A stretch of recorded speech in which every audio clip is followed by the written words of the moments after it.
در موج برنامه اطلاعاتی خبر.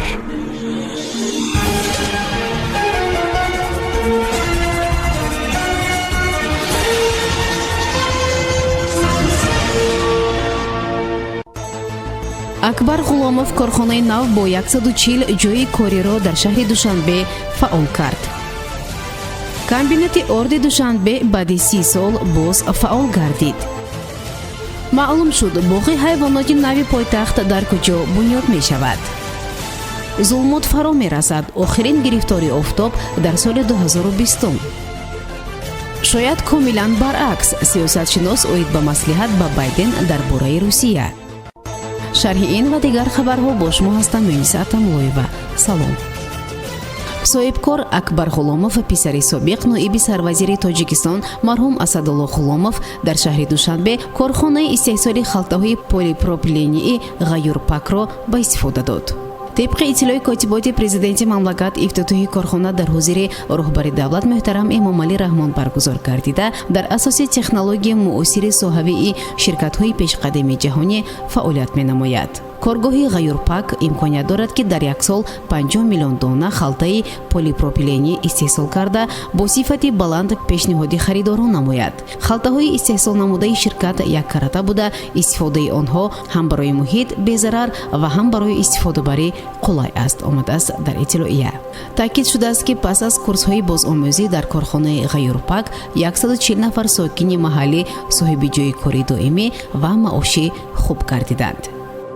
با اطلاع کاتبات پرزیدنت مملکت کامبینات орди душанбе ки зиёда аз 30 соли охир бо сабаби кӯҳнаву фарсуда шудани хатҳои истеҳсолӣ аз фаъолият бозмонда буд, бо харҷи беш аз 50 миллион сомонӣ аз ҷониби соҳибкорони ватанӣ пурра таҷдиду навсозӣ гардид.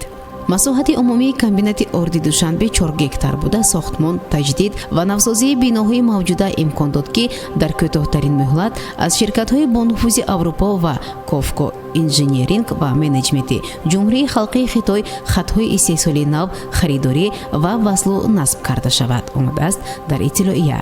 манбаъ афзудааст ки бо мавриди баҳрабардорӣ қарор гирифтани комбинати орди душанбе дар маҷмӯъ 100 нафар мутахассисони маҳаллӣ бо ҷойи кору маоши хуб таъмин гардиданд.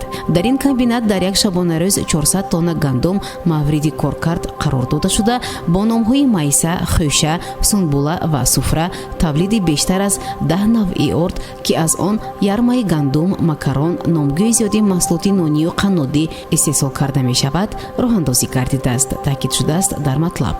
ба роҳбари давлат иттилоъ доданд ки бо мақсади таъмини бозори дохилӣ бо маҳсулоти ватании оянда дар назди комбинати орди душанбе чандин коргоҳҳои нав ба кор дароварда мешавад. бунёди коргоҳҳои истеҳсоли макарон ва маҳсулоти нонию қаннодӣ аз ҷумлаи чунин тадбирҳоест ки ба нақша гирифта шудааст. ҳамчунин ба инобат гирифтани талабот коргоҳи истеҳсоли маҳсулоти парҳезӣ аз сабӯз низ бунёд карда мешавад. дар ин ҷо инчунин хӯроки парранда, моҳӣ ва чорво ҳам истеҳсол мекардад, таъкид намудааст котибот. дафтари матбуоти раиси шаҳри душанбе хабар додааст ки тибқи лоиҳаи ангоравӣ боғи ҳайвонот дар масоҳати 13 гектар бунёд шуда барои зиёда аз 1500 сар ҷонвар пешбинӣ шудааст. таъкид гардидааст ки сохтмони ин боғи ҳайвоноти муосир соли 2021 оғоз мекардад. дар асоси қарор ва дастуру супоришҳои раиси шаҳри душанбе рустами эмомалӣ сарраёсати меъморӣ ва шаҳрсозии пойтахт лоиҳаи ангоравии боғи мазкурро аз рӯи технологияи муосир ва бо назардошти фикру мулоҳизаҳои мутахассисони аврупоӣ таҳия намудааст. иттилоъ додааст раёсати иттилоот ва робитаҳои хориҷии дастгоҳи раиси шаҳри душанбе. гуфта шудааст ки мавзеи ҷудо гардида барои ташкили ҳама гуна имконияти нигоҳдорӣ аз ҷумла ҷойгиронии ҳайвонот, паррандаҳо ва хазандаҳо мувофиқ буда, инчунин фароҳам овардани шароити озоди гашту гузори ҷонварон ки талаботи замони муосир мебошад ба назар гирифта шудааст. охирин гирифтани офтоб дар соли 2020 рӯзи душанбе санаи 14 декабр рух дод. сокинони Чили, Аргентина, Амрикои Ҷанубӣ, Полинезия, Антарктида ва Африка тавонистанд ин падидаро бубинанд. марҳилаи умумии гирифтани офтоб 130 сония давом кард. дар ин муддат моҳ офтобро комилан пӯшонид ва ситорагон ва сайёраеро ки дар наздикии ситора ҷойгиранд нишон дод. мардум чунин ҳодисаи нодири офтобиро бори дигар танҳо дар соли 2048 мушоҳида хоҳанд кард. рӯзҳо ин дафъа падидаи астрономиро мушоҳида карда натавонистанд. гирифти офтоб падидаи астрономӣ мебошад ки моҳ офтобро пурра ё қисман аз мушоҳидаи рӯи замин пинҳон мекунад. падидаи осмонӣ танҳо дар моҳи нав имконпазир аст. президенти тозаинтихоби амрико ҷо байден набояд иштибоҳҳои роҳбари пешин Барак Обамаро дар муносибат бо Русия такрор кунад, гуфт ёвари собиқи президент Дональд Трамп Фиона Ҳилл. ин осороти Фион Ҳиллро таҳлилгар Михаил Нежмаков дар суҳбат бо радиои Спутник шарҳ дод. ёвари собиқи президент Дональд Трамп, директори собиқи Кохи Сафед оид ба Аврупо ва Русия Фиона Ҳилл аз президенти тозаинтихоби амрико Ҷо Байден даъват кард ки хатоиҳои роҳбари пешини амрико Барак Обама дар муносибат бо Москавро такрор накунад.